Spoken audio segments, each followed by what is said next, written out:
오늘 청소년 세미나를 시작하도록 하겠습니다. 먼저 김태용 목사님 부부께서 오늘 원래 들어오시려고 했는데 갑자기 지금 교회에 장례가 생겨갖고 지금 장례 예배를 인도하셔 가시게 됐어요. 그래서 참석을 못 하시게 됐다고 양해를 부탁한다고 말씀을 전해 오셨고요. 우리 김태용 목사님 부부께서 2주 전에 이렇게 정말 너무 귀한 내용으로 세미나를 해주셨는데 오늘 저희가 김태용 목사님 해주신 것과 또 지난주에 청소년 강사분들이 해주신 내용을 토대로 해갖고 저희의 세미나를 준비해 보았습니다. 근데 이제 한 가지 좀 이해해 주시면 좋은 게 뭐 이렇게 듣는 거에 따라서 김태용 선생님 부분은 이렇게 말씀하셨는데 또 이성윤 선생님 부분은 이렇게 얘기하는구나. 뭐가 맞는 거지? 이렇게 뭐 헷갈리게 여겨지시는 순간들도 있을 수 있지 않겠어요? 근데 그거를 뭐 OX 퀴즈로 생각하지 마시고 누가 맞냐 이런 걸로 생각하시는 게 아니라 이렇게 보는 시각도 있구나. 이렇게 보는 시각도 있구나. 이렇게 생각하시기를 좀 권면드리고 싶어요. 그래야지 우리가 하나님 나라 안에서 좀 다각적인 것을 보면서 좀 균형 있게 갈 수 있을 것 같거든요. 그래서 그런 부분에 대해서 먼저 양해를 좀 구하고요. 원래는 우리 초원 양이 이렇게 함께할 계획은 없었는데 저희가 준비하다 보니까 이렇게 또 청소년으로서 아빠의 생각, 엄마의 생각, 그 청소년 생각을 같이 좀 나눠주는 부분이 좀 있다면은 들으시는 분들에게 좀 도움이 되겠다는 의견들이 있으셔서 저희 가족 내에 그런 의견들이 있으셔서 그렇게 좀 준비를 같이 해보았습니다.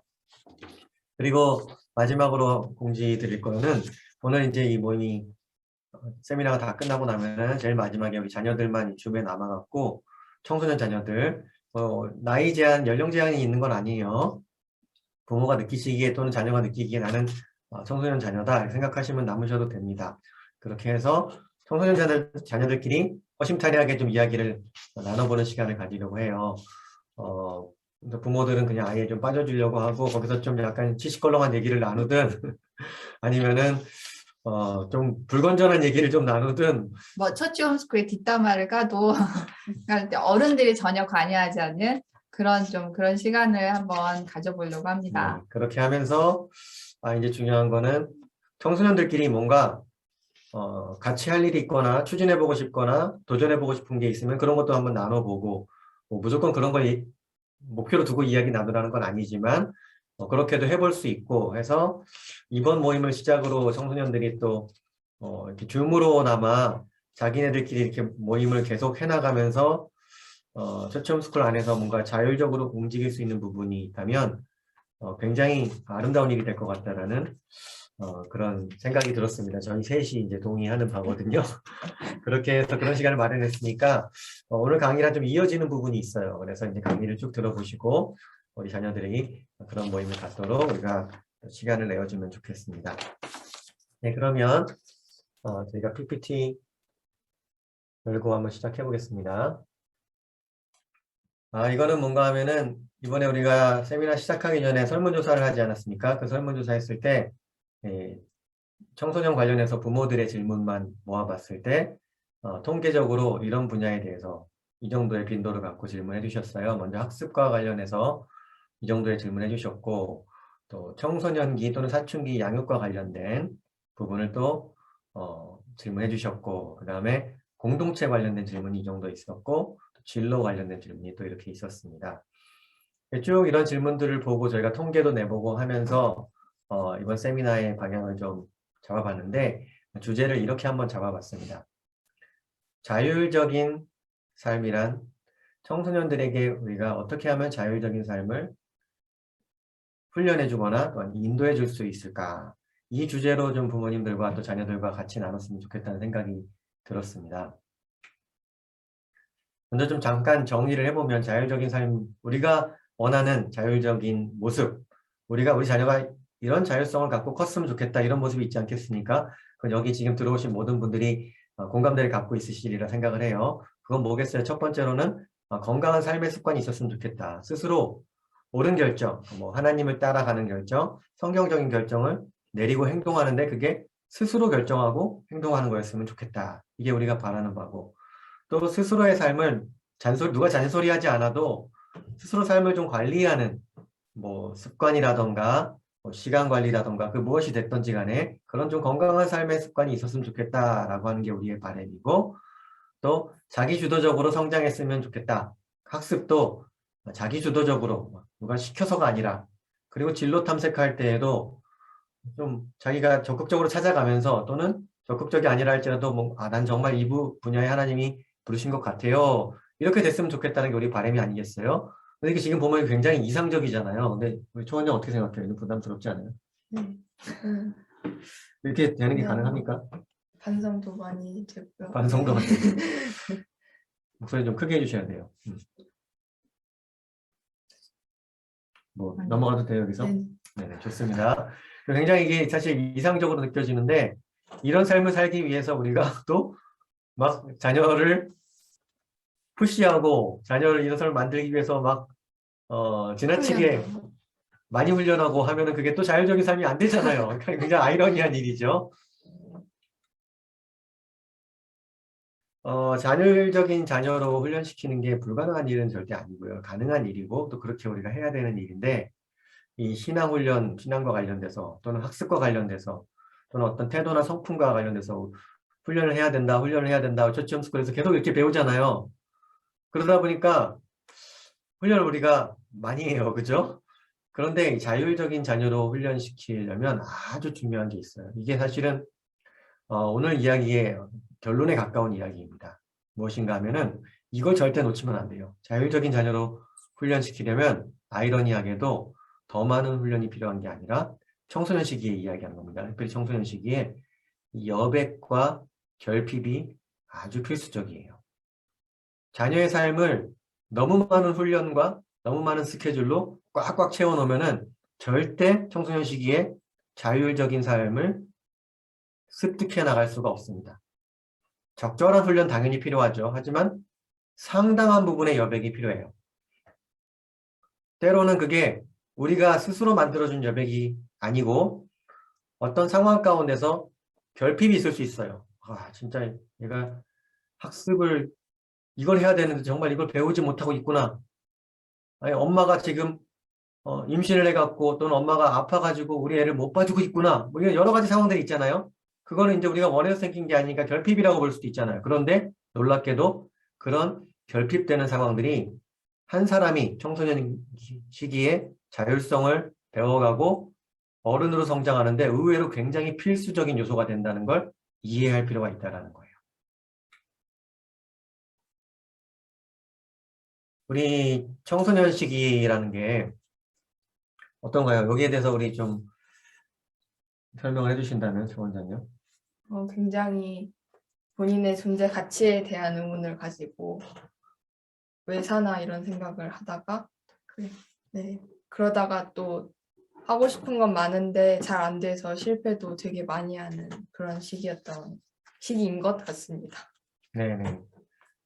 굉장히 자녀 내면적으로는 막막하고 불안함을 경험하는 시기고요. 그리고 또 이제 이것저것 자기 나름대로 이것저것 이제 시도를 해보려고 하는 것들이 이제 보이는데 부모님이 보시기에는 미약해 보이고 작아 보이지만 뭐 그 안에서 이것도 해볼까, 이것도 해볼까, 저것도 해볼까 정말 많은 욕구들이 일어나는 시기인 것 같아요. 네, 근데 문제는 뭐예요? 이제 부모가 보기에 좀 약간 쓰잘데기 없는 친구 같은 경우가 상당히 있다라는 거죠. 지금 저런 거 할 때가 아닌데 이런 생각이 들 때가 많다라는 거죠. 정말 많죠. 네네. 그런데 그렇게 하면서 자기도 이게 맞나 해보다가 이거 아닌 것 같은데 좀 실패를 경험해 보기도 하고 이렇게 하다 보니까 이거 좀 문제가 많다. 이거는 지금 굉장히 이렇게 나가면 안 된다. 이런 걸 깨닫고서 다시 돌이키는 시간이 있기도 하고 자꾸 막 앞으로 갔다가 뒤로 갔다 막 이렇게 전진 후진 막 실패를 반복하는 그런 시기인데 원래 청소년 시기는 그런 시기구나 라는 걸 좀 이해할 필요가 있는 것 같아요. 왜냐하면은 그런 실패와 시행착오를 겪어야지만 우리가 이제 성인이 되는 거거든요. 근데 그 실패나 그런 게 굉장히 보잘것없어 보일 때도 있고 이걸로 뭘 배웠는지 알 수 없을 때가 더 많았던 것 같아요. 그렇게 다 할지라도 뭐 의미가 있나요? 네, 뒤돌아보면 굉장히 중요했던 순간들이 아니었나 그런 생각을 해봤습니다. 네, 그래요. 알겠습니다. 근데 이제 그런 청소년 자녀의 모습을 보는 우리 부모의 마음이 이렇다는 거예요. 네. 그러니까 이제 청소년기 자녀를 둔 부모님들이 이렇게 저도 그랬었는데 우리 애가 이제 중학생이 됐는데 이제 고등학생의 나이가 됐는데 뭐 이런 그리고 우리 아이가 이제 중학교 수학을 하면 내가 더 가르칠 게 없는데 누구한테 배워야 되나 뭐 이런 생각들 또 애가 이제 너무 힘들어해요. 친구를 뭐 하네 뭐 되게 힘들어하면서 이제 뭐 만만한 부모를 이제 공격하는 거죠. 그러면 애가 저렇게 힘들어하는데 이거 계속 해야 되나. 되게 이제 저도 되게 많이 힘들었던 것 같아요. 그리고 또 이제 이런 부분도 많아요. 그러니까 되게 제가 죄송한 게 우리가 부모 교육 강의를 할 때 저희는 저희 아이들을 이렇게 예시로 들다 보니까 본의 아니게 이런 생각을 드는 거예요. 우리 아이는 언제쯤 비전을 가질까? 쟤는 저렇게 빨리 갔는데 우리 아이는 지금 벌써 고등학생인데 중학교 3학년인데 우리 아이는 언제쯤 비전을 가질까? 이거에 대한 조바심이 되게 많이 생기는 거죠. 네. 그래서 이런 마음이 들 수 있다는 건 저희도 이제 이해하고, 이런 마음을 갖지 않는 부모는 거의 없을 겁니다, 사실. 그죠? 근데 이런 마음을 우리가 어떻게 점검하고 어떻게 풀어갈 것인가 그런 이야기들 오늘 좀 해보려고 합니다. 문제는 뭐냐면은 그런 마음이 생각이 들 수는 있는데 이게 조바심으로까지 발전된다는 게 문제인 거예요. 마음이 급해지는 거예요. 이제 고등학생, 이제 좀 있으면 중학교 들어가는데, 얘가 막 무슨 과목이 지금 뒤쳐져 있네? 지금 뭐 저렇게 힘들어하는데 내가 지금 빨리 스마트폰을 사줘야 되나? 이런 조바심이 들면은 이제 우리가 끌려가기 시작하는 거예요. 그때부터는 좀 열매를 맺는 반대 방향으로 가기가 쉬운 거예요. 그래서 이 조바심을 잘 다루는 게 필요한데 이 조바심의 원인을 먼저 보면 첫 번째로 이거예요. 그러니까 이제 아까도 예를 들었던 것처럼 그러니까 학교에 우리 아이를 맞추는 거예요. 그러니까 이제 홈스쿨링에서 가장 경계해야 되는 게 스쿨링이다 보니까 우리는 학교보다 더 나은 교육을 제공해야 된다라는 뭔가 이렇게 강박관념이 있어요. 부모님들 안에. 그래서 우리 아이들에게는 규칙적인 생활, 뭐 이런 것부터 시작해서 뭐 이런 시간 관리를 이런 것들을 우리 학교에서 못 해주는 걸 우리가 해줘야 된다라는 생각들이 많이 있거든요. 홈스쿨러들 처음 시작하실 때나 아니면 뭐 아직까지도 갖고 계신 분도 많으실 거예요. 그건 기본적으로 뭐냐면 학교에 대한 이미지가 있는 거예요. 그래서 이 홈스쿨링인데 그 학교에 대한 이미지를 가지고 홈스쿨로 접근하다 보니까 우리 아이들 학년 나이도 그리고 1년 동안 우리 아이가 배워야 되는 영역들에 대해서도 이렇게 되게 계속 그 부분에 있어서 뭔가 이렇게 해줘야 된다라는 이런 좀 강박관념이 있고 또 두 번째로는 주위 자녀들과 되게 이제 많이 비교를 하게 돼요. 그러니까 이제 본의 아니게 저도 여기서 이제 여러분께 사죄드리고 싶은 건 제가 이제 여러분을 도와준다고 생각을 하고 여러분에게 질문을 받으면 그것들을 이렇게 최대한 해결을 해드리려고 노력을 많이 했었어요. 그러다 보니까 근데 대부분의 엄마들이 요구하는 게 대부분 학습적인 거였었어요. 그러니까 물론 그렇죠. 홈스쿨 하면서 우리 애를 어떻게 가르칠까? 학교보다 더 낫게 가르쳐야 돼. 최소한 학교보다는 뭐 덜하더라도 최소한의 것은 배워야 되는데 이런 생각이 있잖아요. 부모님들. 그러니까 그거를 이제 저한테서 이제 해결책을 얻으려고 하셔서 저는 그 부분에 있어서 이제 가려운 거를 긁어드리면 다른 모든 것들도 다 알아서 하시겠지. 그런 생각에 저도 만나면은 아니면 뭐 질문하시면 그 학습적인 부분을 되게 강조를 많이 했었던 것 같아요. 그런데 이제 김태훈 목사님, 김종 사모님 강의를 들으면서 이게 많이 하면 할수록 서로 비교하는 뭔가에 서로 친해지지 못하는 뭔가 서로 학교를 나왔는데도 불구하고 또 다른 학교가 시작되는 그런 뭔가의 근거가 되지 않았을까라는 생각이 드는 거예요. 그래서 뭐 100% 학습을 내려놔야 된다 이건 아니지만 너무 학습적인 것들을 집중하다 보면은 우리 아이들에게 공동체성이 약해질 수 있구나. 좀 그런 것들을 저도 이번 세미나를 통해서 많이 경험을 하고 그랬습니다. 그래서 이 비교라는 영역이 우리가 학습 부분을 계속 잡고 있으면 그 부분에서 우리 아이들도 비교하게 돼요. 비교 당하게 되고. 근데 우리가 그걸 내려놓으면 우리 아이들도 자유해지긴 하거든요. 그래서 그 부분에 있어서 우리가 좀 우리 특별히 청소년기 자녀들에게 자녀를 둔 부모로서 이 부분에 있어서 조금 많이 내려놔야 되는 시기가 아닌가 싶고요. 또 뭐가 있냐면 이 정도는 해줘야지라는 우리 마음속에 내 자녀의 모습이 있어요.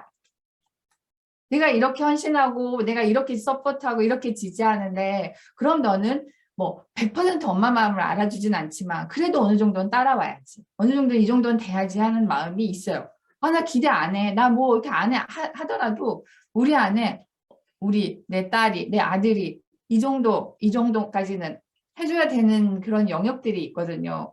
그래서 그것들을 좀 점검하는 시간이 되었으면 좋겠습니다. 네, 그리고 또 다른 조바심의 원인이 있는데 우리 부모의 자격지심이에요. 그러니까 솔직히 내가 나를 생각해도 너무 부족하잖아요. 안 그런 부모 없거든요. 이게 이제 어떤 사람은 자기가 신앙이 부족하다 생각하고, 어떤 사람은 건강이 부족하다 생각하고, 어떤 사람은 너무 감정적으로 내가 훈련이 안 돼 있다 생각하고, 어떤 사람은 너무 내가 학창 시절에 공부를 안 했다 생각하고, 다 다양해요. 근데 누구나 그런 자격지심이 있어요. 근데 그런 자격지심 때문에 그걸 갖고서 우리가 주님께 나아가고, 주님으로부터 도움을 얻어서 자녀를 홈스쿨 시키고 첫째 홈스쿨 또 공동체에서 힘을 얻어서 같이 하고 이런 건 다 좋은데 그 자격지심이 이제 잘못된 방향으로 이제 우리의 생각을 연상을 이끌어갈 때가 있다라는 거죠. 나는 지금 너무 부족한데 내가 이거 못 해주는데 나는 성경 못 가르치는데 저기 누가 성경 잘 가르친대. 그럼 우리 지금 거기다 넣어버릴까? 거기서 하면 얼마나 좋을까? 우리 그냥 막 저쪽 다른 처치 홈스쿨 잘한다는데 내가 저쪽 처치 홈스쿨로 옮기면 안 될까? 뭐 별의별 생각이 다 드는 거예요, 막. 근데 그렇게 하는 게 사실 기본적으로는 우리 안에 자녀를 향한 사랑과 관심과 헌신이 있기 때문에 그래요. 그게 100% 악한 마음에서 온 건 아니에요. 그런데 그 사랑과 관심이 사랑은 항상 우리가 이제 훈련받을 때도 이야기하지만 부모 훈련에서 받는 사람 위주여야 되는데 내 중심으로 부모 중심으로 주는 사람 중심으로 그 사랑이 흘러간다는 거예요. 내가 보기에 우리 자녀한테 이게 필요하니까 이거 해줘야 좋아. 내가 보기에 이게 부족하니까 이걸 어떻게든 채워야 돼.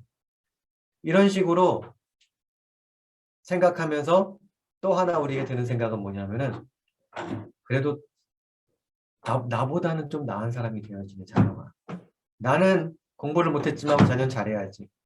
나는 성경 모르고 신앙이 안 좋았지만 내 자녀는 더 배우면 좋지. 나는 피아노 치고 싶었는데 안 했지만 내 자녀는 해야지. 이런 식으로 나보다 더 그게 내가 또 하나의 기준이 되어 있는 거예요. 그렇게 되면 어떻게 돼요? 이제 자기 주도 학습이 아니라 이제 부모 주도 학습, 엄마 주도 학습, 잔소리 주도 학습이 되는 거죠. 그래서 나보다 나아져야 되는 생각이 도대체 어디서 왔는가? 이걸 좀 간단하게 우리가 좀 정리를 하면서 심플하게 정리를 하면서 좀 생각해 봤으면 좋겠는데 홈스쿨의 방향성을 대부분 홈스쿨이 아니어도 모든 부모는 내 자식이 나보다는 잘 돼야지. 그러니까 나를 넘어서라. 이 방향성을 갖고 접근하거든요. 근데 그 나를 넘어서라는 그 기준이 우리 자녀에게는 얼마나 부담스러운 기준인지 아세요, 그게? 그러니까 제가 가끔 이제 강의할 때 제가 초원이를 처음 낳고 나서 하나님이 저한테 말씀하신 그 말씀을 간증한 적이 몇 번 있어요. 그러니까 뭐 그냥 뭐 저보다 뭐 나으란 얘기는 아니에요. 그냥 자기가 원하는 삶을 살면서 즐겁게 하나님 안에서 살기를 원해요. 이렇게 모든 부모들이 다 얘기를 해요. 믿음 좋으신 부모님들이. 저도 그랬고요. 우리 아이가 최소한 그냥 자기가 원하는 것을 하면서 하나님 기뻐하시게 하면서 그렇게 살면 어때요? 이렇게 하잖아요. 근데 그때 하나님께서 저한테 뭐라고 하셨냐면 나는 초원이가 거리 청소부가 돼도 너무 사랑스러운데 네 눈에는 그게 사랑스럽니? 라고 질문을 했을 때 저는 그 자리에서 펑펑 울면서 말씀을 못 드렸어요. 근데 한참 이제 오열하고 나서 그 다음에 이제 주님께 고백을 했었는데 왜냐하면 저희가 성교지 상황이었고 또 학교도 제대로 못 다닐 수 있는 상황이었고 그러니까 되게 좀 암울한 상황이었었어요. 근데 그 상황에서 하나님이 이제 나는 얘가 여기서 커서 그냥 정말 못 배우고 못해서 할 수 있는 게 청소부여도 나는 너무 얘가 사랑스러운데 네 눈에도 사랑스럽니라고 물었을 때 정말 우리 아이가 그렇게 될 수도 있겠구나 하니까 정말 이제 자포자기가 되더라고요.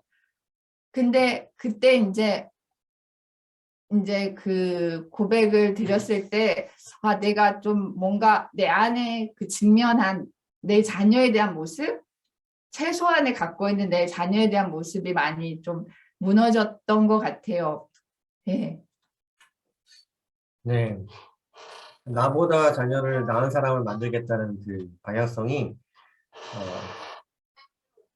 그 실행면에 있어서 매일매일의 삶에 있어서 또는 자녀와 건강한 방향성을 유지하는 데 있어서 굉장한 방해가 됩니다. 그래서 그 기준을 다시 점검할 필요가 있어요. 예수님은 나를 넘어라 말씀하시지 않았고 나를 따르라 말씀하셨어요. 우리 사도 바울 선생님도 너희가 나를 본받기 원한다 이렇게 말씀하셨거든요. 우리 신앙인들은 내가 부족하니까 너는 저 사람 닮아 이렇게 얘기할 수 없어요.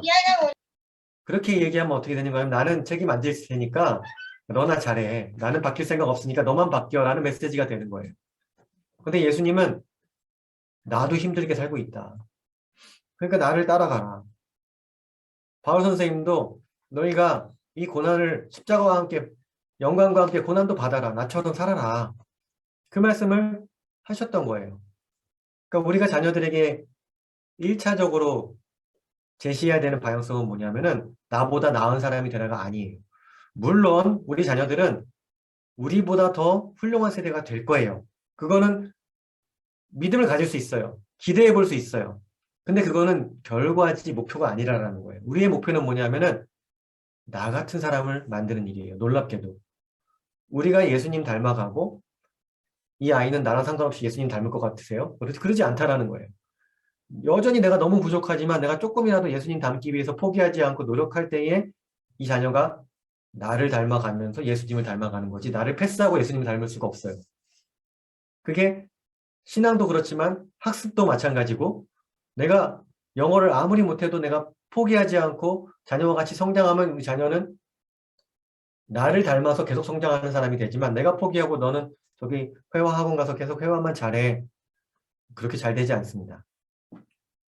부족하지만 내 삶을 나를 패스하지 않고 내 삶을 따라오도록 가르쳐야지 홈스쿨이 성공하는 거지 그렇게 되지 않으면 딴 나라 스쿨이 되는 거예요.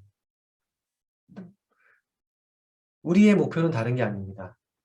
나 같은 가정, 엄마 아빠는 이렇게 힘들었지만 그래도 홈스쿨하고 또 교회를 사랑하고 이웃을 사랑하고 하면서 네가 보기에 힘들었지만 행복하지 않니?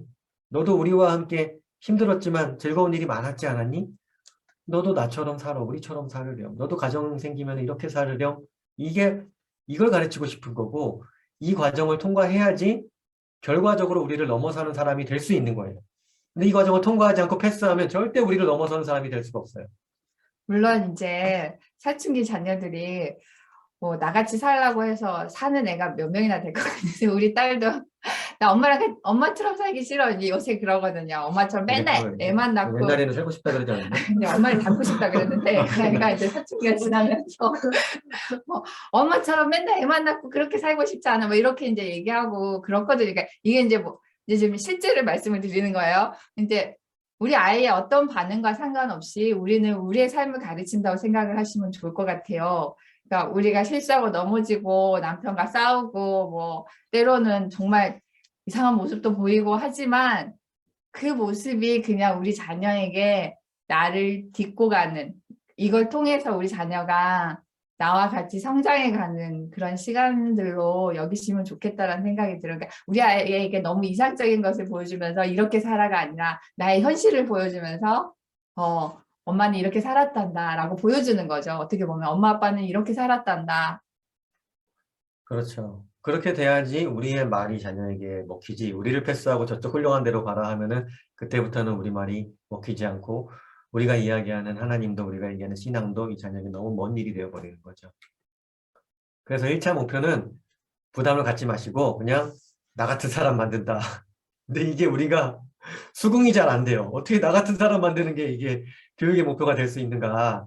그럼에도 불구하고 의도적으로라도 나를 따르라 라고 좀 방향을 세팅하실 필요가 있다고 보여집니다. 그러면서 다시 말씀드리지만 나 같은 사람 만든다고 하면은 굉장히 조바심이 생기죠. 그러면 안 되잖아요. 그리고 이제 우리 마음은 이미 저기 높은 목표에 이렇게 가 있어요. 저 훌륭한 사람이 이렇게 돼야지. 그러면은 이 자녀를 기다려주기가 너무너무 어려워요. 조바심이 생기니까요. 근데 이제 이 조바심을 이기려면 그냥 계속 기다린다고 생각하는 수밖에 없어요. 우리 자녀는 달라지지 않는데요. 많이 기다리셔야 돼요. 기다렸는데도 안 달라지는데요. 계속 기다려야 돼요. 언제까지 기다려야 되나요? 될 때까지 끝까지 기다리는 거예요.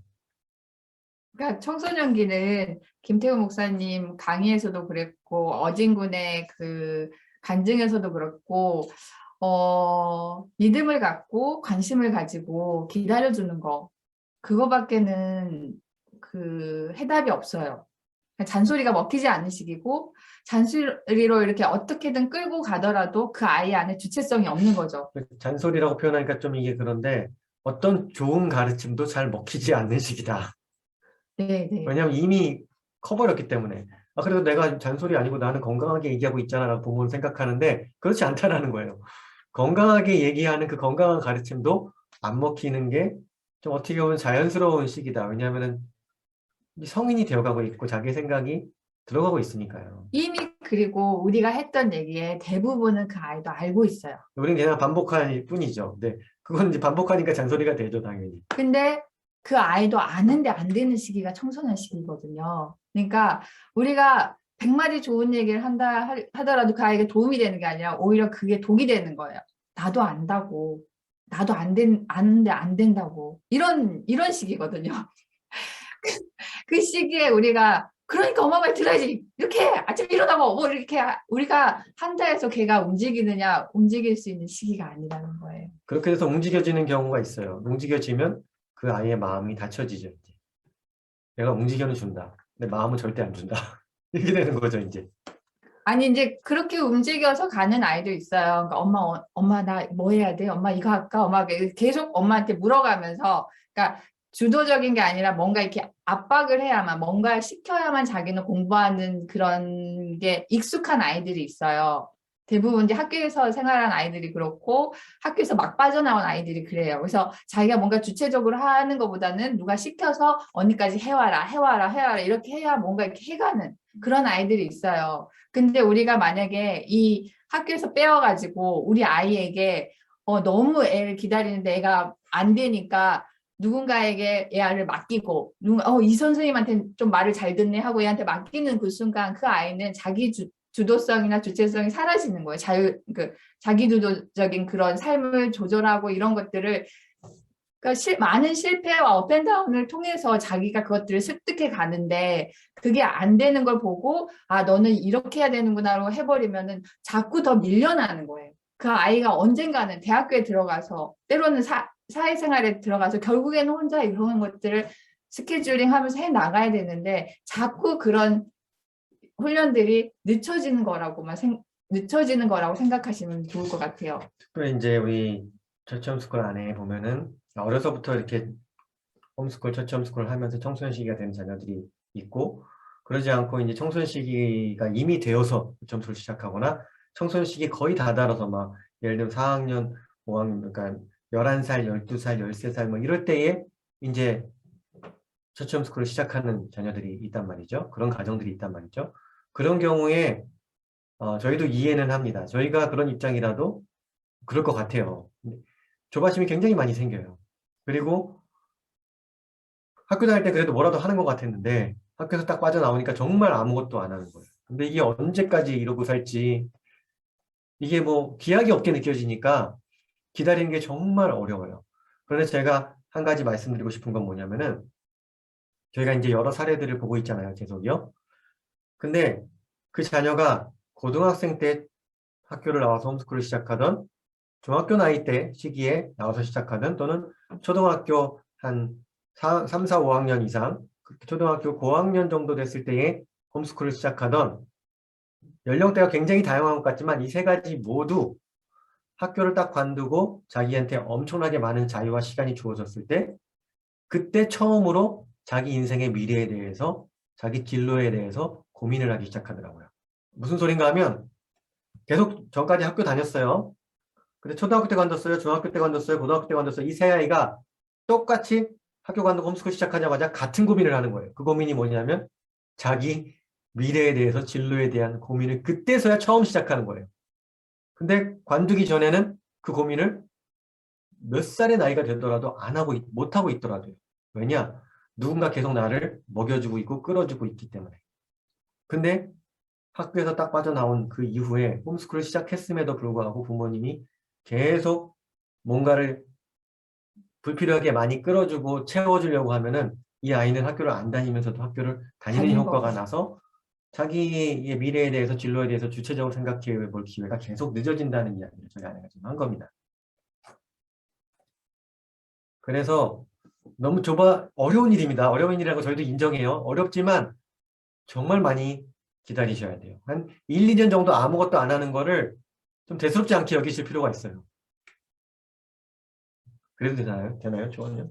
어디? 저는 사실 학교 같은 그런 대안학교를 다녔었는데 되게 저는 괜찮은 좋은 학교라고 생각을 했어요. 그런데 인도네시아에서 한 2, 3년 정도 다녔었는데 제가 이제 처치 홈스쿨 시작하고 나서 뭐 부모님 사역도 있고 계속 임신하시기도 하고 엄마 그래서 계속 놀았는데 제가 그렇게 학교 가서 왜 홈스쿨을 하냐고 물어봤을 때 대답할 수 있는 게 딱 하나밖에 없었거든요. 제 자유가 많아서 좋아요. 내 공부를 내 맘대로 할 수 있어서 좋아요였는데 저는 그거를 홈스쿨에서 뭔가 너무 많은 걸 넣어버리는 순간 홈스쿨의 장점이 사라진다고 보거든요. 그래서 저도 되게 많이 놀았고 막 아침 10시에 일어나서 공부 하루에 한 페이지도 안 하고 그런 거를 1, 2년 했으니까. 근데 저는 그게 되게 좋았던 시기라고 생각을 해서 그리고 또 중요한 시기라고 생각을 해서 돌아보니까 네, 이제 돌아보니까 그런 거지. 그때는 뭐 괴로웠죠. 네, 되게 힘들었는데 그때 네. 그게 이제 저희가 일부러 그런 건 아니었고 아까 말씀드린 결핍이었어요. 왜냐하면은 자의적으로 그런 게 아니에요. 저희 가정의 상황이 그랬고 사역의 상황이 그랬고 저희가 초원이가 약간 방치되고 있다는 걸 알았지만 특별히 학습적으로 뭐 많이 봐주지 못하는 걸 알았지만 조바심이 들기도 했지만 그게 조바심을 채울 만한 시간적 여유가 없으셨어요. 네. 조바심만 드실 수는 있으셨지만 네. 그러기도 했지만 저 같은 경우에는 그게 솔직히 크게 문제가 안 된다는 생각도 있었어요. 그거 뭐 좀 안 해도 돼. 그 지금 그런 거 안 해. 1, 2년 안 해도 크게 차이 없어 어차피. 나만 그런 거예요? 나만 저만 그랬다고 합니다. 근데 뭐 부모마다 좀 차이는 있을 수 있는데 결과적으로 그 결핍이 초원이가 자기 미래에 대해서 그때가 이제 한 10살, 11살 이쯤 11살, 12살 10살, 11살부터 12살, 13살까지 네. 그 그때 계속 시기에 논 거죠. 굉장히 주체적으로 자기 미래에 대해서 고민을 하고 저희한테 토로도 하고 했는데 그때 10살에서 12살 사이의 초원이 고민이 고등학교에서 갓 나온 아이가 하는 고민 똑같이 하더라고요. 중학교에서 나온 애도 똑같이 고민하더라고요. 초원이만 그런가? 아니더라고요.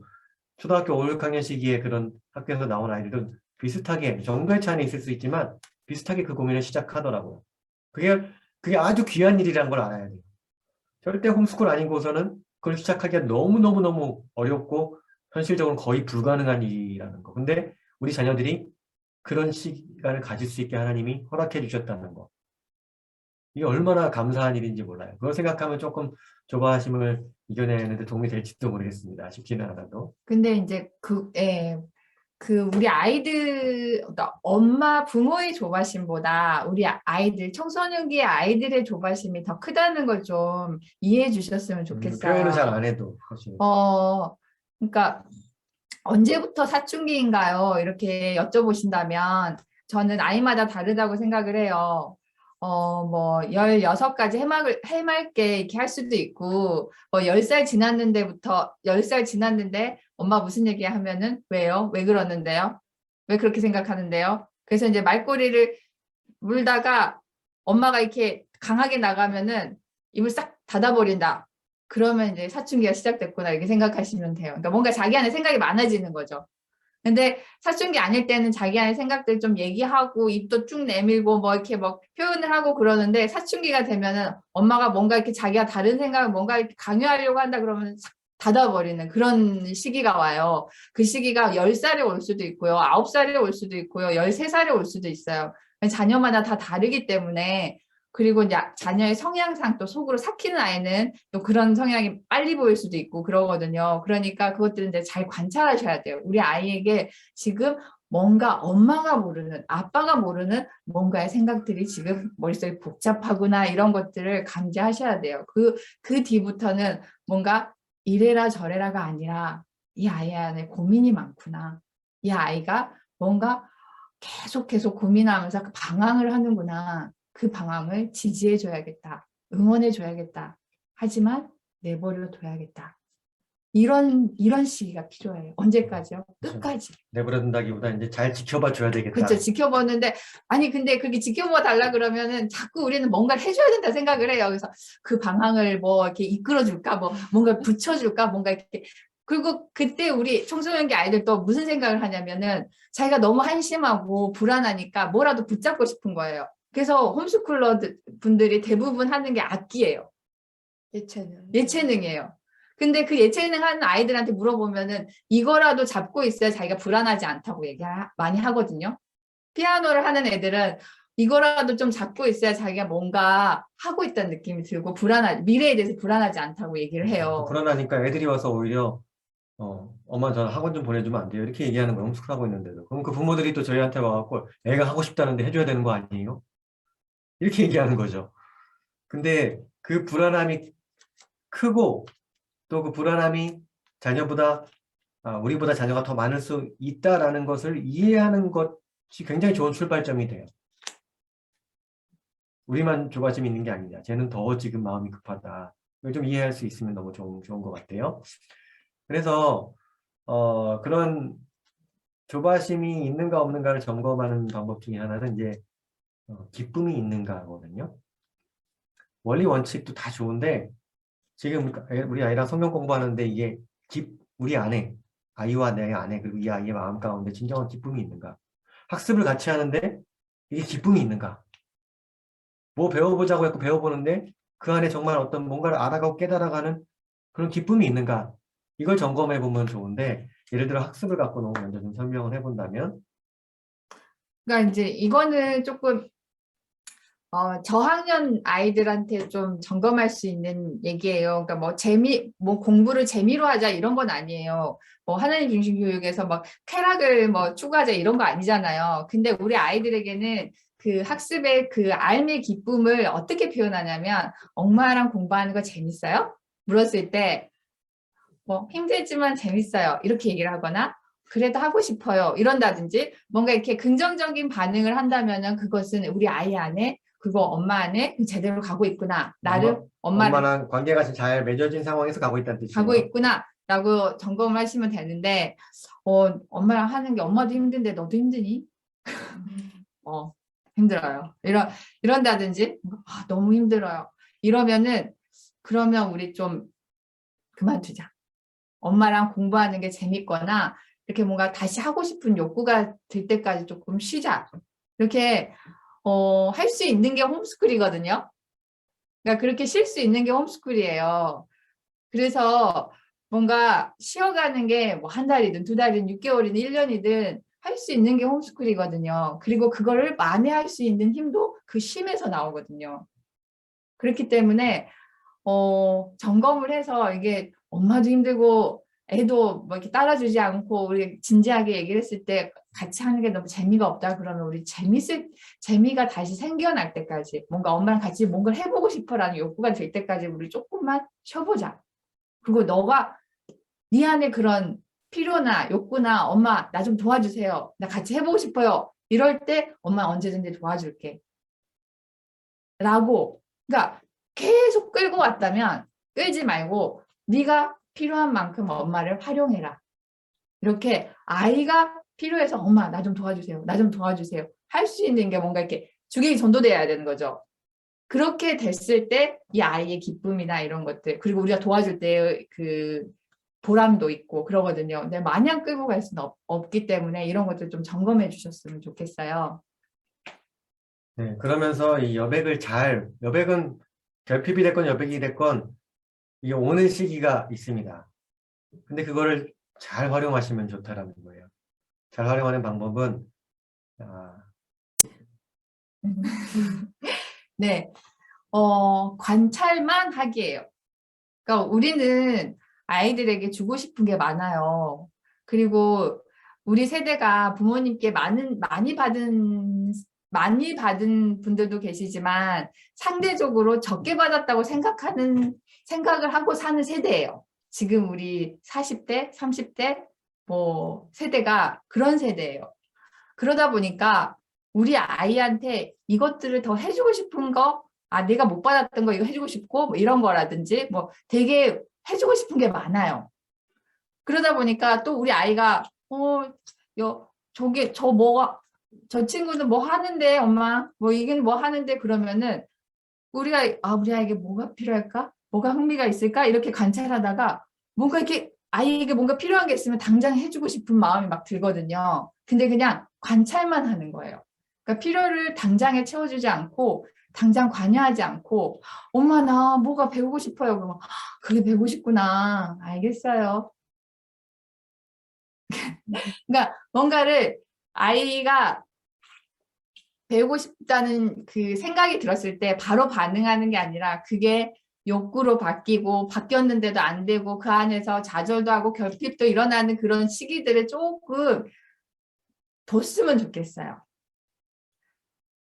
네, 뭔가 자녀 안에 결핍이 없이 무조건 채워지면 그 안에 욕구도 실은 많이 일어나지 않거든요. 물론 좀 분별을 해야 될 필요가 있어. 이 아이가 정말 그거에 대한 갈망이 있고 욕구가 있어. 정말 너무 시도해보고 싶은 게 있다. 그럴 때는 어쩔 때는 적극적으로 나서갖고, 그래, 그러면 이거 한번 찾아보도록 하자. 이거 한번 우리 배워볼까? 먼저 요청을 해왔으니까 또 청소년 시기에, 그죠? 그렇게 나서줘야 될 때가 있어요. 근데 이제 지금 저희 아내가 얘기하는 포인트는 뭐냐면은, 자녀가 뭐 얘기했다 하면은, 얻는 거에다 딱 갖다 붙여버리는 거예요, 그냥. 또 하나 얘기했다면, 그래, 이것도 좋아. 뭐 이렇게, 다다익선으로 자꾸 가려고 하는 거예요, 이렇게. 그렇게 돼서 삶이 너무 많이 채워져 버리면은 여백이 사라져 버리고 그 아이는 자기 인생을 주체적으로 생각할 기회를 빼앗기게 된다는 거죠. 이해가 되시죠? 그러니까 부족함을 느낄 수 있게 해주는 게 저는 좋았어요. 그러니까 뭐 개인적인 간증보다는 사례를 보더라도 결핍이 필요를 낳잖아요. 그것처럼 아이디어를 떠오르게 하고 그러니까 우리 아이들 안에 그런 결핍을 느낄 수 있어야 돼요. 그래서 그 결핍을 스스로 해결할 수 있는 것도 지켜보셔야 돼요. 그래서 스스로 해결할 수 없어서 부모한테 요구했을 때 그거에 대해서 지혜롭게 같이 그거를 뜸을 들이고 숙성을 시키는 시간도 필요해요. 그래서 그것들이 정말 하나님 이거를 정말 우리가 해줘야 되는지 아니면 우리 아이가 스스로 할 수 있도록 해줘야 되는지에 대해서 충분히 시간을 갖고 기다리는 시간도 정말 필요해요. 그래서 그게 기다릴수록 하나님이 관여할 시간이 더 많아지거든요. 이게 잘 왜 안 기다려지고 하냐면요. 나는 지금 부모로서 자녀가 이거에 대해서 요청해 왔으면 좋겠어요. 이거 도와주세요. 예를 들면 학습 이거 도와주세요. 했으면 좋겠는데 자녀가 욕구를 보이는 일은 내가 보기에 별로 필요하지 않은 거에 욕구를 보이는 거예요. 엄마 나 뭐 우표 수집을 하고 싶어요. 우표가 너무 좋아졌어요. 갑자기. 지금 그걸 꼭 해야 되니? 지금 다른 거 할 일도 많은데. 아니면 엄마 갑자기 아빠 나 돈을 벌고 싶어요. 그 돈을 잘 벌려면 공부를 해야지. 그러니까 우리는 우리가 바라는 영역에 그 욕구가 있는데 거기에는 별로 욕구를 안 보이고 별 쓸데없는 거에 욕구를 보인다고 느껴질 때가 있다는 거예요. 부모로서. 왜냐하면 그럴 수밖에 없는 게 우리는 어쨌든 자녀보다 성숙하잖아요. 더 많은 경험이 있잖아요. 삶의 지혜가. 그러다 보니까 당연히 우리가 뭐 나빠서가 아니라 우리의 생각이 틀린 것도 아니에요. 맞는 얘기예요. 그렇지만 자녀가 어떤 세속적인 일에 욕구를 좀 보인다고 해도 청소년 시기에 그걸 너무 정죄하지 않아도 괜찮은 것 같아요. 초원 이야기합니다. 저는 사실 제일 세속적인 돈을 많이 벌고 싶다는 그런 그러니까 사춘기 되면서 저희 집이 이제 너무 가난하고 이제 그러니까 얘는 네, 돈을 안정성. 안정적이고 매달 돈이 따박따박 들어오는 일을 하겠다 아빠가 이런. 미안해, 전화. 그래서 저는 사업도 절대 안 된다. 그래서 뭐 무조건 직장인이 되겠다 그런 마음을 가지고 직장인 중에서도 제가 그때 당시에는 돈을 잘 번다고 생각했던 변호사가 되고 싶다고 생각을 했었고, 그리고 나중에 살짝 변호사가 돈을 못 번다는 얘기를 들었을 때 굉장히 많이 흔들렸었고, 그, 사실 그게 그럼 이 길 말고 다른 길을 찾아봐야 한다는 그런 생각을 들게 한 그런 이유기도 했었는데, 사실 뭐 다른 사람이 인권을 찾고 싶다, 찾는 걸 도와주고 싶다 이런 되게 좋은 비전보다 돈을 많이 벌겠다는 걸로 시작한 그렇구나. 거였는데, 아빠는 몰랐네. 아주 고귀한 목적이 있는 줄 알았네. 네, 그런 거였는데 사실 그럼에도 불구하고 저는 그 변호사라는 꿈을 통해서 굉장히 저에 대해서 많이 알아가게 되었거든요. 제가 뭘 좋아하고 또 이런 거를 되게 재밌어 한다는 거, 그리고 생각보다 변호사라는 일이 돈을 많이 안 벌어도 재밌을 수 있겠다는 거, 그런 것도 많이 배웠고, 또 반대로 변호사의 이런 면이 나랑 되게 안 맞을 수도 있겠다 이런 생각도 많이 해봤고, 그래서 세속적인 꿈도 굉장히 좋은 것 같아요. 물론 시작이 항상 좋을 필요는 없다는 거죠. 네. 그러니까 이제 초원이가 그런 이제 아주 뭐 거창한 비전으로 한 걸음 내디딘 게 아니라 진짜로 그냥 돈을 벌고 싶다. 진짜 많이 벌고 싶다. 그러니까 사춘기 때 좀 그랬어요. 그러니까 뭐 돈이 없어서 뭐 피아노 학원도 못 가고 뭐 돈이 없어서 SOT 책도 주문이 안 돼서 다 끝냈는데 뭐 놀고 있고 이러니까 이제 자기 딴에는 너무 힘든 거죠.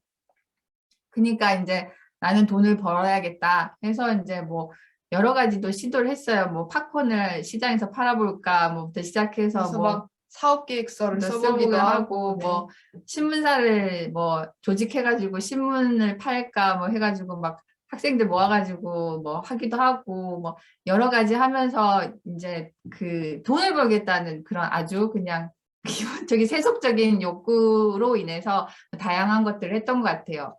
근데 우리 아이들도 유명해지고 싶다. 또는 예뻐지고 싶다.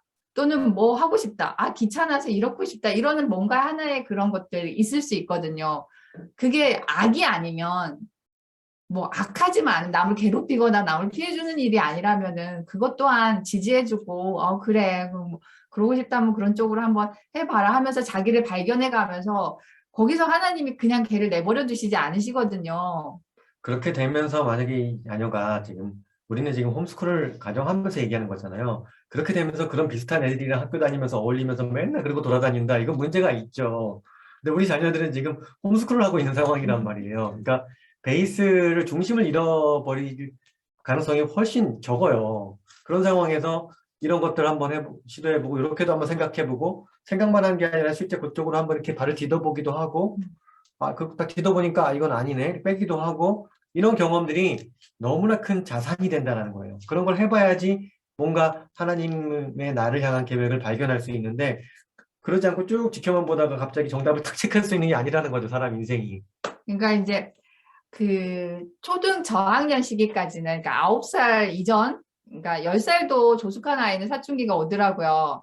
9살 이전의 시기는 뭔가 우리가 길을 이렇게 잡아서 조금만 비켜나가면 이쪽으로 오세요. 이쪽으로 오세요. 그렇게 하지 않아요. 이것들을 할 수 있는 시기예요. 근데 그렇게 또 해야 되는 시기죠. 해야 되는 시기고, 근데 10살, 11살, 12살 이렇게 넘어가면은 그게 쉽지 않아요. 그리고 하는 척만 할 수도 있어요. 왜냐하면 그러면서 가장 무서운 건 뭐냐면 제가 항상 얘기하지만 대화가 단절되는 거예요. 그러면서 위선을 쌓아가는 거죠. 이제. 그러니까 자기가 생각하는 생각이 엄마 아빠가 기뻐하지 않는다, 싫어하는 생각이다 그러면 아예 말을 안 해버리는 시기가 돼버릴 수 있거든요. 청소년 시기에. 그래서 우리는 정말 많이 열어놔야 돼요. 우리 아이가 이런 생각까지 하다니. 속으로는 생각하지만 그렇구나, 그럴 수 있어 라고 얘기할 수 있는 시기여야 돼요. 그리고 길 자체가 일이 아니라 우리는 아예 그냥 손 놓고 아이가 이렇게 가든 그것에 대해서 완전히 극적으로 갔을 때 그 아이가 그래도 엄마에게 대화를 해오는 거를 기다려야 되는 시기예요. 저쪽에 가 있을 때도 그럼에도 불구하고 나는 아이와 지금 소통을 하고 대화를 하고 있다 그러면은 건강한 상태라고 생각하시면 돼요. 뭐 똑같은 얘기지만 저는 엄마랑 그런 얘기를 되게 많이 했었는데 제가 제일 뭔가 마음이 편안해지고 기분이 좋았을 때는 뭐 엄마 나 그냥 땅이 꺼져서 죽어버렸으면 좋겠어 이렇게 말을 했을 때 왜 그런 생각을 했니? 그렇게 묻고 그런 생각을 하는 것보단 뭐 내일은 다시 기분이 좋아질 거면서 왜 그런 말을 하냐 이런 말을 하는 것보단 그렇게 생각하는구나 이렇게 인정해주고 그렇구나 이렇게 되게 할 말을 잃은 듯이 보이시지만 이렇게 제 생각을 부정하지 않아 주셨을 때 제일 좋았던 것 같아요. 그래서 뭔가 굉장히 부정적인 말들을 할 때 답을 주기보다는 이렇게 인정해주고 그럴 수 있어 이렇게 말해주는 게 제일 중요한 것 같아요. 그런 거는 제가 참 잘 못했는데 저희 아내가 잘해준 것 같아요. 저는 초원이가 저 죽고 싶다는 생각이 들었을 때 굉장히 큰 충격을 받았어요. 네가 뭐가 부족해서 네가 뭐가 부족한데 죽어? 네가 왜 죽어? 네가 왜 그런 생각 왜 하는 건데? 근데 이제 그러다 보니까 그런 거에 대해서 이렇게 잘 뭐랄까 어떻게 반응해야 될지 잘 모르는 거죠. 근데 이제 저희 아내가 그런 영역에서는 훨씬 더 많이 받아주고 또 그냥 방금 초원이가 얘기한 것처럼 그런 것도 부정하지 않고 진지하게 대해주고 진지하게 네, 대해주고 굉장히 유치함에도 그렇죠. 그러니까 이제 그 어진군도 얘기하고 석재군도 얘기했던 것처럼 사춘기 때 본인이 무슨 뭘 해야 되는지 답을 다 알고 있어요. 우리 아이들은. 그렇기 때문에 그 부분에 있어서 우리가 굳이 답을 주지 않아도 되는 시기예요. 물론 이제 고민을 들어주고 뭔가 조언을 해줘야 될 때가 있지만 조언보다는 들어주고 진지하게 반응해주는 걸 원할 때가 99%거든요. 그래서 애가 정말 너무 심하게 가지만 그래도 여전히 부모와 대화하는 걸 좋아하고 자기를 표현할 수 있다 하시면 하나님 굳게 붙잡고 그 아이를 관심 어린 상황에서 계속 지켜봐 주시는 걸 저는 단시 얘기하면 권해드립니다. 자기의 어떤 극단적인 생각을 또는 부모님이 들었을 때 굉장히 싫어할 것 같은 생각을 부모에게 그냥 얘기하고 있다면 의외로 그다지 큰 문제가 아닌 거예요. 근데 그걸 너무 크게 문제를 만들지 않으셔도 돼요. 청소년 시기는 정말 자기 하고 싶은 말을 하는데 그 뒤에 정말 많이 까먹기도 하고 되게 미안해하기도 하고 그러더라고요. 그래서 아이들의 한 말에 대해서 너무 마음에 담아두지 않았으면 좋겠어요. 그래서 우리 실은 우리 이제 첫째, 둘째가 지금 사춘기를 겪고 있는데 이제 근데 실은 이제 남편하고도 좀 많이 안 얘기했어요. 왜냐하면 남편 성향이 그걸 얘기했을 때 이제 분명히 얘를 호출해가지고 뭐 이렇게 대화를 나눌 거라는 생각이 드네요. 생각을 당신을 바꾸려고 하는 당신을 거예요, 개조를 항상. 시켜야겠다. 이렇게 하실 것 같아서 그냥 제 선에서 그냥 그래 그거 안 하는 게 지금 너무 힘들어요, 제가. 네. 그리고 막 엄마 난 진짜 너무 영화 보고 싶어. 엄마 난 진짜 15살 이상 영화 보고 싶어. 막 이렇게 막 했을 때 일로 와봐, 일로 와봐. 너 왜 그런 생각을 하는데? 네. 아빠 몰래 보여주기도 한두 번 하고 밤에 둘이서 둘이서 이렇게 애들 재워놓고 그러니까 뭔가 아이는 그런 거 되게 원하거든요. 그래서 그런 것들을 해줬어요. 근데 그렇게 청소년기가 그런 시기라는 걸 좀 말씀드리고 싶어요. 네.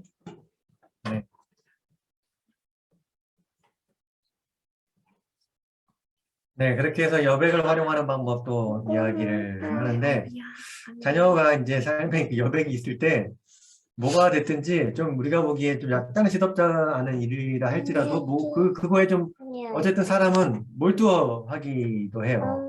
그러니까 어떤 자녀는 그 시기에 막 소설 같은 거를 막 그냥 계속 읽는다거나 굉장히 그거 중에서도 살아있는 책이 아닌 소설들 있잖아요.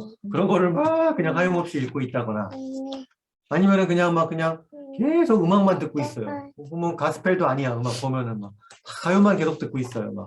굉장히 불건전한 발음. 그렇죠. 굉장히 자기 감성을 달래는 그런 거 있잖아요. 막 그냥 막 감성 폭발하는 그런 것들 막 그러고 나는 불쌍해 이러면서 막 맨날 그런 것만 듣고 있고 아니면은 막 그냥 갑자기 뭐 하나에 빠져갖고 막 그냥 말 못 돼서 막 계속 그림만 그리다던가 막 계속 뭔가를 막 수집한다던가 막 이런 식으로 자기 삶의 여백을 굉장히 비생산적으로 이 아이가 소비하고 있다라는 느낌이 들 때도 있어요. 근데 그럴 때 기다려 주는 거죠.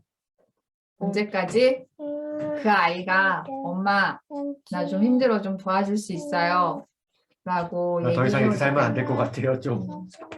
그때 그 아이에게 할 수 있는 한 발짝 한 발짝씩 엄마랑 해가시면 될 것 같아요. 그 조바심들을 많이 싸우시고 지켜본 것들에 대해서 하고, 그러니까 관찰하실 때 그런 얘기는 해줘야죠. 힘들면 엄마한테 얘기해. 언제든지 너를 응원하고 도와줄 수 있어. 이렇게 계속 얘기해주고 같이 소통하면서 그 아이가 고민하는 것들에 대해서 들을 수 있는 길을 열고 시간도 같이 해주시고 예, 네. 그러면서 근데 그 아이가 뭔가 하나에 몰두할 때 그게 정말 정말 쓸데없는 일일지언정 그 몰두를 통해서 자기를 알아가는 시간이 되더라고요. 네, 그래서 어떤 분은 이제 상담을 해오셨는데 어떤 아이가 이제 자기 자녀인데 네일 아트에 너무 빠져 있는데 자기가 봤을 때는 너무 시덥지 않은 거에 이렇게 빠져 있어서 걱정이라고 얘기를 하는 거예요. 그런데 이제 엄마가 생각하는 그런 관심사는 아니지만 우리 아이에게 지금 그게 관심사라면 같이 해주고 좀 더 깊이 있게 네일 아트에 대해서 같이 깊이 그 구멍을 뚫어주신다면 그 힘을 통해서 다른 분야를 더 뚫을 수 있는 힘이 생기거든요. 그게 뭐 학습적인 것든 아니면 다른 것든 상관없이 뭔가 하나에 아이가 관심이 있다면 그걸 같이 뚫어주시는 것도 너무 좋은 시간이 돼요.